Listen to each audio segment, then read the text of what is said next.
Hey, what's up, everybody? My name is Michael, and I play drums in the band Jaded.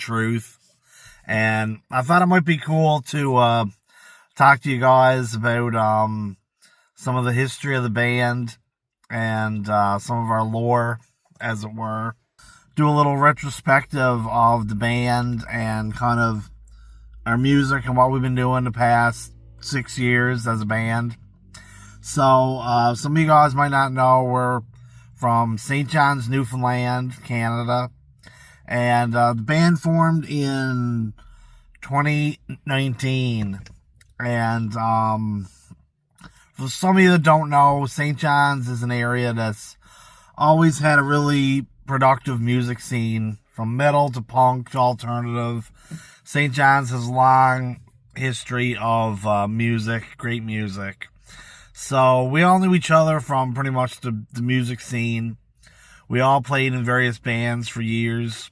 And it was around 2020, 2019 that we got together. And Aaron and Kyle were in a band previously. And like I said, I knew them from playing shows and just around. And I knew that they were really into like the 90s kind of sound, like alternative rock, bands like Nirvana, bands like Alice in Chains and stuff like that. And I obviously grew up with that kind of music. I love those bands. And even though I was playing more kind of like metal stuff starting out as a musician, I always wanted to do a band that was more like hard rock, more alternative kind of side. Maybe not so much on the extreme side, but more of the, like, more of the rock side, you could say. So, when the guys were looking for a drummer, like I said, the band that they were in previously dissolved, we got together. And, we pretty much started writing tunes from the beginning. It took a while. We didn't really gel off the bat. I'd say it took a good year of practice before we were really tight. I remember sometimes we'd show up for practice and we couldn't remember like what we had played the at the last practice. So I can only speak for myself, but there was a bit of pot and stuff of maybe a bit too much back then. So anyways, after a while we really started to gel and we started writing songs that ended up on the first album, RX. So these are songs like Social Vero, Darkest Night, Osiris was a riff that I brought in and showed the guys that developed into a great song. So we first started like recording demos.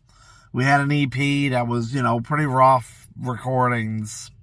But I guess around, 2020, I'm not sure exactly when in 2020 RX came out, but RX was the first album. And like I said, with that album, we've always been influenced by Alice in Chains, Nirvana, grungy, sludgy kind of stuff. So I think that all culminated in the first album. And another band that is a huge influence on us is the band Pink Floyd. So that kind of brought in the idea of putting a narrative in with the music. So for some of you don't know, our first album, RX, is actually a concept album. So we had these ideas for songs that, a lot of the subject matter centered around like addiction and mental health, dreams, altered states, things like that. So we decided to put these all together into the story of RX. And that's pretty much about a character that is going through these issues, insomnia, mental health. So that became the basis of RX, the first album. And it got pretty well received, I must say. We had some good reviews. It was like the first initial introduction to the band. And, it got really well received. A lot of people in our music scene haven't done concept albums, so that kind of added a certain charm to it. So then coming to 2021, so when we did Tukimono, was the second album. And that was really cool too. That album, I think we just kind of went further with what we started into RX. Definitely more towards the like kind of grunge sound, I think, of the 90s. In my mind, when we were making that album, I was trying to almost like make it close to Nirvana, but not like, you know, not ripping them off, because I feel like a lot of people have compared us to Nirvana, but I think by the time we did that, we realized, okay, you can't really create another band. You have to kind of, you know, forge your own path. Although I feel like we've always done that. But, you know, there's a lot of great stuff on Tukimono. There's Saturn's Refrain, which is a song that still opens up a lot of our shows. Untouchable, which is one of my favorite songs we've ever done. Real heavy riff. And, you know, there's a lot of great stuff on there. Tukimono, I would say, is, in a way, the ultimate Jaded Truth album, you know. It kind of goes downhill from the first two, but, you know, that's, I guess, objective opinion. Anyways, so now we're getting up to, the next album was Take a Seat. And Take a Seat was an album that was really close to me. I had this kind of grand scheme that we're going to get away from grunge and we're going to incorporate more like metal and punk influences. And it's pretty much what we did on Take a Seat. We had some songs that were, like, say, God, what's the name of that song? I can't remember. It's been so long. In a way, Take a Seat is almost a forgotten album because it wasn't received probably as much as we hoped, and I haven't listened to it in a while, but a lot of people say, like, it's not really focused because we're trying to combine, like, the heavy side, the metal side, the punk side of the band, as well as, like, the psychedelic progressive side. Songs like Lapse in Judgment, which is a really cool song. I love that song, but it's something that we didn't do up to that point. So there was a lot of experimentation going on with that album. And I guess, well, Tukimono was all around the pandemic. I remember when RX first came out was around when the pandemic started. So that kind of derailed a lot of, you know, wasn't the best time to be in a band, but we still managed to play shows. I mean, we've only played shows in our hometown, St. John's area, pretty much. But, you know, hopefully, this part of doing this retrospective is I feel like, you know, we're heading into a new chapter of the band now in the new year, in 2026. And 2025 is not over yet, so I'm sure we'll have lots of shows and lots of good stuff coming down the pipe. But yeah, RX, I mean, Take a Seat is a bit of a misunderstood album, you know. It was, I had this whole vision that it was going to be this great thing and, like, bring all these styles together, but it was a bit wonky, I guess you'd say, or, you know, sometimes you can release an album and it not have the reception you want. But, I mean, you have, like, one of the most mellow, dreamy kind of tracks, like, you know, Lapse in Judgment, Sinking Deep, which is a really cool, like, psychedelic kind of song. And then you've got Red Sky, Dark Ride, that is a total, like, sludge, doom. Carl is doing these crazy screams on it. That the whole song was an improv. It was a whole jam that we just did on the spot. 2 separate jams that we edited together. Some people might not know that. So, yeah, a lot of experimentation going around. Take a Seat. That's the third album. Third full length. So then, I don't remember what year it was. A couple years ago, we decided we're going to do 2 EPs. And, I think every album, what we tried to do as a band is just take our music to, try to top ourselves a little bit each time and take it to a different level. We wanted to do with the EPs one that was heavier than we've ever done, and one that was more on the psychedelic kind of melancholy side. So almost taking the idea of Take a Seat with the experimentation, but distilling it more, getting it more focused and, determined. And that's what we did with the first. It was Bitter and Sweet. So Bitter is the heavy one. And it had some really good songs on there. It had Control, which I'd say is our banger. Really good song that I've noticed in the past couple of shows. Control really gets the crowd going, which is nice to see. And there's a song on there called Forbidden Food, which is we call it the Metallica song because it has a really thrashy kind of punk thrash vibe, which is completely different for us because I would never call Jaded Truth a metal band, but we definitely love, I'm a huge metal fan, the guys are, so metal is something that seeps into our sound. We've always tried to be a heavy band, so there you go. And then we did Sweet, which was, I guess, 2024. And that was the more psychedelic and melancholy one, which is really cool. We had a song on there called Living a Dream, which I guess kind of became a minor hit. It did really good on Spotify, and we had a video that was really cool. And everyone that heard that song pretty much said they liked it.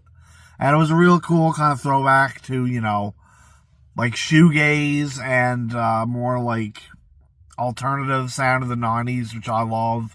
The more mellower kind of psychedelic stuff.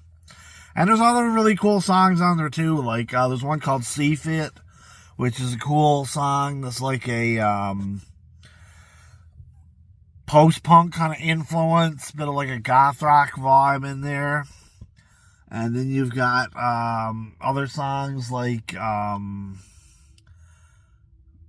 Not Going to Talk About Judy, which is how do you describe it? David Lynch kind of inspired song, so it has that creepy kind of almost movie soundtrack vibe. So Take a Seat was really well received. Sweet EP was really well received. That one, I think, is one of our best. It had a song that I wrote a lot of the music to called Liquid Sunshine, which is, I kind of wrote the structure and the basic kind of guitar parts. Once we all contribute on, the music all evolves. It doesn't really matter who wrote what, really, because between myself, Aaron, and Carl, we always contributed kind of equally and worked on each other's parts in that regard. So there was never, that's the thing I've always loved myself, and I think makes our sound so diverse, is that, it all comes from the three guys kind of working on each other's music, which is really cool. Aaron decided that he was going to lead the band. And it was, a bit of a change because, Aaron has a really unique style of playing. He's a great writer. It was an essential part of the band. So we brought in our friend Ryder Whiffen, who played in a band called Sentimentipede, which is a really cool grunge kind of sludge band that really made a big impact on the St. John's alternative scene when they came out. They had a really great record. And so me and Ryder have been friends for a while. We really connected over a love of grunge music, much like I did with, Carl and Aaron in the beginning. And we decided that, Aaron wanted to lead the band, so we got Ryder in there. And This was in the middle of recording our latest album, which came out back in April 2025. And that is RX2. And RX2 is pretty much a continuation of the story which we started out with RX, the first album. So we decided we wanted to do the concept album thing again. We thought it would be cool to try to tell a story once again with our albums. And we thought, well, if we're going to tell a story, let's continue our own story. What happened to this character in RX? How did he fare out with his, his journey? And something I didn't mention from the Take a Seat era, that album was very political. The lyrics on that, a lot of that stuff, it was around the time of, like, the war in Ukraine started and stuff like that. Trump, I guess, was president, or, there was a lot of uncertainty in the world. I don't think Trump was president, but I just think, it felt like the world was coming to an end, which it seems like it's just constantly on the verge, right? And, so even on our latest album, RX2, we've kind of continued that, those kind of political themes, which, I know Kyle is very politically conscious, and myself, you have to be if you care about society and you care about, what's happening in the world, the way things are going. And, we're not really activists as such, but, we just try to communicate what we see and communicate our ideas, and hopefully people can make up their own mind, whatever politics or whatever you choose to decide. But with RX2, it was an album that, it was more political than like a personal kind of mental story. There's a bit of that in there, but it definitely went more political in its messages. And we've talked about this a lot, I guess, leading up to the album. But, we wanted to do something different, but still connect that story. But, it's kind of like a movie where the sequel is something completely different than the original, or a different kind of take, but still that kind of overall themes or characters. Music-wise on that album, I think we really probably went back more to the grunge roots. There's a lot of songs like, Reprorex, songs like 90 Seconds to Midnight has a kind of that 90s alternative vibe in there. And, but there's also, a little bit of, the songs like Unraveled that has more of like a metal-y kind of, hard to describe. It's a hard rock song, there's, I haven't listened to it in a while. It's the newest album, and you got songs like Awaken that have like the sludge, more like Alice in Chains kind of heavy groove vibe. And then you've got ones like, God, go look it up, check it out. It's a great album. I think RX2 was probably our best received so far. We had great reviews. We've done some cool videos with it so far. And it just got a cool reception, doing the concept thing again. Some people said it was like a graphic novel set to music, which I think that's a great compliment. It's definitely something where you can hear a cohesive story. You can kind of dive into it. It's definitely something you can follow, and it's more than like just a bunch of songs thrown together and just, random collection of songs. You can see there's a connection there, and there's a theme going on, and a narrative being unfolding. So that's RX2. That was our last album that came out back in April of 2025, this year that I'm making this recording. So, and the cool thing about that record is Aaron played on half of the songs. I think about 4 or 5 songs, and Ryder played on the other half. So it was a cool balance. We got to bring in Ryder, and he got to write on some of the stuff, but we also had the last bit of Aaron's contribution in the band, which is really cool. So, in a way, I thought that would be cool, kind of like retrospective of what we've done in this era of the band. I mean, 6 years, 5 albums. I say 5 albums because I kind of count Bitter and Sweet as a full album together as the same project. One of these days, hopefully when it comes on CD, we'll have Bitter and Sweet together on one disc. So that's my ultimate vision for that. So anyways, in closing, the future of the band, what we want to do next, we've got ideas of, what we're going to do next. Hopefully develop our sound more, stay true to the 90s kind of grunge influences, which I see a lot of bands are doing now, throwback. We don't want to, like I said, copycat any bands like being Nirvana or Alice in Chains kind of wannabes. So many people have done that over the years. I feel like we've really forged our own style, and we've got, these many albums in and this many songs. We kind of got our own style and our own vibe that's not necessarily, too derivative, I think, of the grunge scene, but still paying homage. Because, there's a lot of stuff that we, well, I don't think we've ever been stereotypical grunge, and maybe it's not even the right label for our sound, but it's definitely the closest in attitude and just dark, kind of gritty vibe. So I think grunge fits our music perfectly. Grunge is something that I, as a kid getting into music, grunge is something that I kind of wore as like a badge of honor. Be like, okay, grunge, that's something I can get into.